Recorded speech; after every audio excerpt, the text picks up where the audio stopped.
Welcome, everyone. If you're an ambitious construction business owner, you know that the difference between thriving and, well, just barely surviving often comes down to seeing what's coming. Right, seeing it before your competition does. Exactly. That's exactly why you're here with us.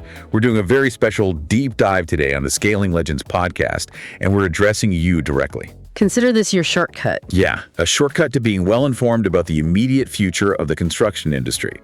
We're going to cut through the endless noise, skip the marketing fluff, and get straight to the heavy-hitting insights you need to scale your business. It's absolutely essential to stay ahead of the curve right now. I mean, the industry is moving faster than it ever has before. And the margins for error are getting slimmer. Way slimmer. We have a substantial stack of notes, observations, and insights to get through today. We really do. And the timing couldn't be more perfect. Today is Wednesday, March 11th, 2026. Just a few days ago, from March 3rd through the 7th, the undeniable Super Bowl of the construction industry wrapped up in Las Vegas. CONEXPO 2026. Yes, CONEXPO. And I have to tell you, the sheer scale of this event is something you really have to see to believe. It's massive. Massive doesn't even cover it. We're talking about over 140,000 attendees flying in. From 128 different countries. Yeah, 128 countries. There were over 2,000 exhibitors spread out across 3 million plus square feet of space. Just trying to walk that floor is a workout. Oh, definitely. You're dodging tires taller than you are. You're staring up at these towering cranes and just trying to take in a vast sea of yellow iron. It's an incredible experience, but it's also, well, it's completely overwhelming if you don't know what you're looking for. Overwhelming's the perfect word for it. 3 million square feet of the newest technology can easily induce a kind of decision paralysis. Oh, for sure. Every single booth is promising to revolutionize your job site. Every sales rep is telling you that their machine is the silver bullet for your operational bottlenecks. Right. Which brings us to our mission for today's deep dive. We're here to separate the hype from the concrete reality. We want to figure out what's actually ready to be deployed on your job site right now. Like tomorrow morning. Exactly, tomorrow morning, versus what's still just a very expensive, very cool-looking demo. And most importantly, we're going to look at what the true return on investment looks like for contractors who are actively trying to scale their businesses in a complex economic landscape. Which is what everyone is trying to navigate. Okay, let's unpack this. Let's talk about the heavy machinery reveals, because the iron on the floor this year represented a fundamental shift. It really was a paradigm shift. We've been talking about autonomous and electric equipment for years as a sort of someday concept. Yeah, always 5 years away. Exactly, always 5 years away. But CONEXPO 2026 proved that someday is officially right now. The transition is happening right in front of our eyes, moving away from theoretical models into commercially available fleets. Let's get into some specifics because the tech showcase was fascinating. Let's start with Caterpillar. Oh, the compactor. Yes, they debuted their very first autonomous soil compactor, the CAT CS12. And the kicker here isn't just that it drives itself, it features this incredibly advanced new collision mitigation system. Which is huge. Think about the liability on a busy site with rolling soil. Having a machine that can independently sense and avoid obstacles while perfectly compacting the grade, that is a huge leap forward. It is, and it addresses operator fatigue. That's a major safety factor on those repetitive compaction routes. Right. But they weren't the only ones pushing boundaries. If you walked over to the Komatsu booth, they were showing off the PC220 LCI-12 intelligent excavator. I saw the notes on that one. That's the machine that integrates directly with the 3D design data, right? Precisely. It's packed with integrated sensors that communicate directly with the site's digital twin.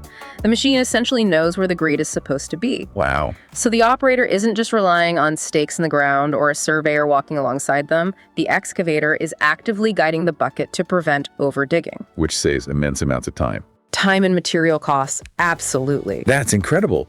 But then you have companies pushing the envelope even further. Bobcat unveiled the Rogue X3.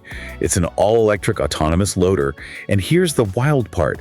It has no cab. No cab at all. There is no operator seat. It looks like something straight out of a science fiction movie, but it's built for moving real dirt. It really forces you to think about the psychological shift of crews working alongside machines that don't even have a physical space for a human inside. That's a great point about the psychological shift. And the underlying powertrain transition is just as significant. Li Gong had a major showcase for an electric excavator, which highlighted an industry-wide shift. It wasn't just one or two niche brands doing this anymore. Every major original equipment manufacturer, every OEM, is offering more electric options than ever before. So what's driving that? Is it just environmental regulations, or is there a practical job site benefit to the electric iron? It's both. Regulations are a factor, particularly in urban environments with strict emissions and noise ordinances. But practically, electric machines offer instant torque, fewer moving parts to maintain, and significantly lower operating volume. That makes sense. You can run an electric mini excavator inside a hospital renovation without ventilating diesel fumes. What's fascinating here is looking at who actually took home the hardware, because it tells you exactly what the industry values right now. You're talking about the Contractor's Choice Awards. Yes. Gravis Robotics won the Contractor's Choice for Best Technology with their autonomous excavator kit. Notice that it's a kit. It's technology you can apply to make existing machinery autonomous. And then Husco's Jen Steer took home the Contractor's Choice for Best Equipment. And those awards are voted on by the contractors themselves, not just a panel of engineers, which tells me something really important. Contractors are looking for adaptable solutions. Exactly. They like the shiny new Bobcat without a cab, but they voted for a kit they can strap onto the excavator they already own. That is a brilliant observation. To ground this conversation for you, the listener, we need to understand why that distinction matters. We're witnessing the physical transition of construction equipment, moving away from manual, diesel-guzzling machines that rely entirely on the intuition of the operator. Right. We're entering an era of highly intelligent, data-driven machines. But contractors want to manage that transition on their own terms. They want to retrofit their current fleets where possible because of the economic realities they're facing. That perfectly bridges us to a really fascinating contradiction that was happening on the convention floor. If you stopped looking at the machines and started looking at the people, you noticed a very distinct vibe. By hesitation? Exactly. The booths were packed, shoulder to shoulder. People were taking videos, asking questions, genuinely excited about the tech. But when it came to actually signing the paperwork, the purchase orders were incredibly cautious. It was this intense mix of excitement about the technology and deep, palpable anxiety about the economy. That cautious behavior makes total sense when you look at the data. Smart Business Automator's Market Intelligence Report gives us the exact context for this anxiety. Contractors are acutely aware of the risks and are highly hesitant to overextend their capital in this climate. It makes perfect sense. You don't want to be caught over-leveraged when the ground beneath you is shifting. Yeah. So what are the specific friction points that are making everybody zip their wallets shut, even when they're staring at technology that could clearly help them? The report outlines several severe friction points. First, there's a staggering 60% rate of project delays right now. 60%? Yes. That's more than half of all projects missing their schedules. Exactly. And when projects are delayed, cash flow is delayed and capital gets tied up in extended overhead. Second, there is significant chaos surrounding tariffs. Right. Tariffs are a macroeconomic reality that directly impacts the cost of materials, steel, aluminum, imported components for the very machinery they want to buy. Just to touch on the tariffs for a second. From a pure business perspective, regardless of the political mechanics behind them, a tariff is simply a line item that changes the math on a bid. Precisely. If the cost of imported materials fluctuates unpredictably, your risk profile goes way up. If you're dealing with a 60% chance your project gets delayed and you don't know what your steel will cost in 6 months, you're obviously going to hold off on buying a multi-million-dollar fleet of robotic excavators. It's a matter of basic financial prudence. The excitement is there because contractors see the utility, but the economic reality check forces them to be incredibly deliberate. Add in skyrocketing labor costs eating into margins across the board, and you have a perfect storm for capital hesitation. Which brings us to a critical breaking point, and frankly, the core paradox of this entire deep dive. If money is so tight and everyone is terrified of overextending their capital, why is there such an urgent push for automation right now? That's the million-dollar question. Right. Why are companies investing billions in developing this tech? And why are contractors still crowding the booths looking for solutions? Because of the labor situation. Smart Business Automator's Market Intelligence Report quantifies this perfectly. We're not just looking at a mild inconvenience, we're looking at a structural deficit in the workforce. A huge one. The report indicates an urgent, immediate need for anywhere between 349,000 to 500,000 workers across the industry. Up to 500,000 missing workers. That's not a gap you can fill with a good recruiting fair or a slight bump in hourly pay? No, it's not.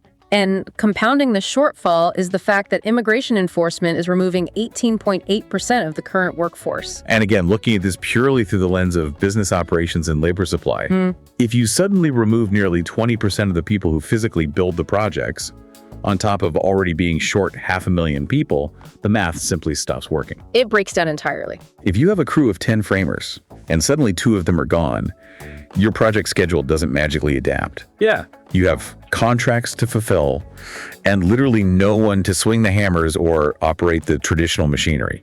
If we connect this to the bigger picture, the push for automation suddenly makes total sense. Automation is no longer an optional luxury for the most well-funded, cutting-edge firms. It's pure survival. If you can't hire humans to sit in the cab of a compactor, you have to buy the Caterpillar CS12 that drives itself. Automation is the only viable bridge across this massive labor gap. The conversation for you, the business owner listening right now, has fundamentally changed. It's no longer about if you will adopt these autonomous tools, but when. When being the operative word, because if you wait too long, you just won't be able to staff your projects. But it's not just about robots moving dirt in the mud. The job site is only half the battle. The office is transforming just as fast, if not faster. Oh, absolutely. The physical job site and the back office are intrinsically linked. You can't scale your physical operations with autonomous machinery if your office is still running on paper trails, endless email chains, and manual data entry. Let's pivot to the desk for a minute. The AI reality in the office is staggering. Currently, 74% of architecture, engineering, and construction firms, AEC firms, are using AI in at least one project phase. That adoption rate is telling. Think about that. And the construction robotics market, which ties the software to the hardware, is sitting at $1.3 billion right now. But it's rocketing toward $11.14 billion by 2040. That growth trajectory tells you everything you need to know about where institutional capital believes this industry is heading. Here's where it gets really interesting. We're talking about AI agents that function like highly experienced project engineers. These AI tools can handle RFIs, resolve scheduling conflicts, and flag cost risks without any human prompting. Just running constantly. Yeah, they're working in the background 24/7, catching things that a tired project manager might miss on a Friday afternoon. The administrative burden in construction is notorious. Traditional construction software has always been a passive repository. You put a file in, and it sits there until someone manually searches for it. As a company scales, the volume of paperwork plans, permits, submittals, daily logs, change orders, it just multiplies exponentially. It's a nightmare. It is. This is where active AI tools designed specifically for this industry become critical. Take Smart Business Automator, for example. It's an AI-powered platform built precisely to help companies scale without drowning in paperwork. Okay, I want to play devil's advocate here for a second. Organizing documents is one thing, but the real anxiety we talked about earlier is capital and margins. Can an AI actually monitor a budget reliably without making a hallucinated math error? I know project managers who would be terrified to let an AI draft a response to an architect on a structural issue. How does this actually work in practice? That's a very fair concern, and it's the exact friction point many firms face during implementation. The difference between a generic AI and a purpose-built tool like Smart Business Automator is how it interacts with the historical data. Okay. When it generates a draft response for your RFIs, those endless requests for information that normally bottleneck a project for weeks while subs and architects argue, it isn't just guessing. It's using the existing project specs, historical context from similar projects, and approved engineering data to draft the response. Oh, so it has context. Yes. A human still reviews it, but drafting it takes seconds instead of hours. Got it. So it's an accelerator, not an unsupervised replacement. What about the daily reporting? That's always a massive bottleneck. Project managers spend half their afternoon typing up what happened that morning. It tackles that through intelligent summaries. It turns long, rambling field reports and coordination meeting discussions into clear summaries with key takeaways, action items, and next steps. That's huge. Project managers stay aligned without spending an hour typing up a recap. Then you have document intelligence, where the AI extracts important details from specs and drawings, allowing teams to catch items they might otherwise miss. I read about the natural language search feature too, which sounds like a lifesaver. Yeah. Instead of trying to remember the specific naming convention of a file from 3 months ago, teams can just ask an AI project assistant. Right. You just type, show me the updated HVAC specs for the 3rd floor, and it pulls it up. Exactly. And to your earlier point about watching the money, it provides budget and variance insights by continuously scanning the incoming data. It identifies cost movement early, evaluating how a minor change order today might impact the timeline and costs next month. Proactive instead of reactive. Very much so. It generates automated reports and even does compliance and spec checking to catch gaps before materials is ordered. And crucial to all of this is the API integration. Meaning it talks to the software you already use. Right. It integrates directly with existing ERPs. Your enterprise resource planning systems, which are the heavy-duty accounting and management backends that track every dollar. Because it integrates seamlessly, information moves smoothly without manual data entry, eliminating the human error that usually happens when someone copies numbers from a spreadsheet into the accounting software. That is genuinely incredible. It's literally like giving your best project manager an entire staff of dedicated assistants. But this raises an important question. Wait, let me phrase this right. When we look at the market, when does all this tech, the autonomous excavators, the AI office suites actually make sense? What does the ROI look like for a $5 million contractor versus a $50 million contractor? This raises an important question indeed, because scale dictates strategy. When you look at the case studies, you see 2 completely different deployment strategies. For a $5 million contractor, the focus is usually on tactical survival and steady, manageable growth. Makes sense. Their payback period needs to be fast. For them, adopting an AI office tool is a defensive maneuver to punch above their weight. Meaning they use it to avoid hiring more overhead. Exactly. It allows their small team to manage the paperwork volume of a much larger firm, enabling them to bid on slightly larger jobs without having to hire 3 new administrative assistants. They might not buy a fleet of completely autonomous loaders just yet, but they're the prime market for that Gravis robotics kit. Right. They might invest in an autonomous kit for a piece of equipment they already own to get more utility out of their current assets. Right. They're looking for immediate, localized efficiency. What about the $50 million firm? For a $50 million contractor, they are deploying this tech offensively to scale their footprint. Their ROI calculations are spread over a longer payback period, but the absolute dollar savings are massive. An integrated system that allows their senior project managers to oversee 8 jobs instead of 4, simply because they aren't buried in admin work, is a competitive game changer. Game changer is right. For them, buying a fully autonomous compactor means they can reallocate 3 human operators to more complex, variable tasks across different sites, directly mitigating that severe labor shortage we discussed. It changes the entire operational math.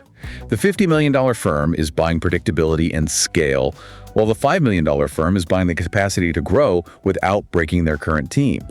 But for both of them, the underlying truth is the same. The technology is no longer a science project.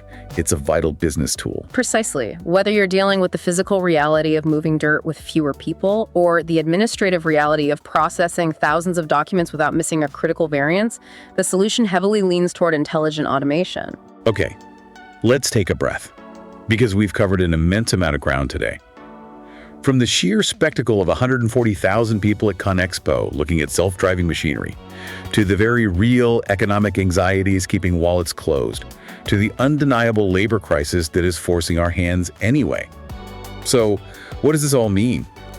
Ultimately, it means the construction industry has crossed the Rubicon. Exciting autonomous machinery and incredibly powerful office AI aren't just coming, they're here. They're already on the job site. Yes. The contractors who figure out how to strategically deploy these tools to offset labor shortages, streamline their back office, and protect their margins will be the ones who scale successfully into the next decade. The ones who wait for things to go back to normal are going to be left completely behind. To put a fine point on that reality, I want to leave you, the listener, with a final thought to consider. Think about the landscape 12 months from now. If your competitors are actively adopting autonomous tools to entirely bridge their 18.8% labor gap, and if they're using AI to instantly process their RFIs and streamline their office admin, and you are not, how fundamentally will that shift your bidding power and your margins a year from today? When they can bid lower, work faster, and manage more projects with fewer people, how do you compete with manual processes? That is a chilling but necessary question to ask yourself right now. It's the reality of the market. Listen, we are so glad you joined us for this incredibly vital conversation. If you found value in this special deep dive today, please make sure you subscribe to the Scaling Legends podcast on your preferred platform. Leave us a rating and a review. It really helps other ambitious contractors in the industry discover the show and get this information. Don't keep this a secret. Share this deep dive with your colleagues, your project managers, or your entire team who would benefit from understanding this shift. And finally, to see exactly how you can implement these AI solutions in your own office to stop drowning in admin work, visit smartbusinessautomator.com to learn more. Until next time, keep building, keep scaling. We'll see you on the next deep dive.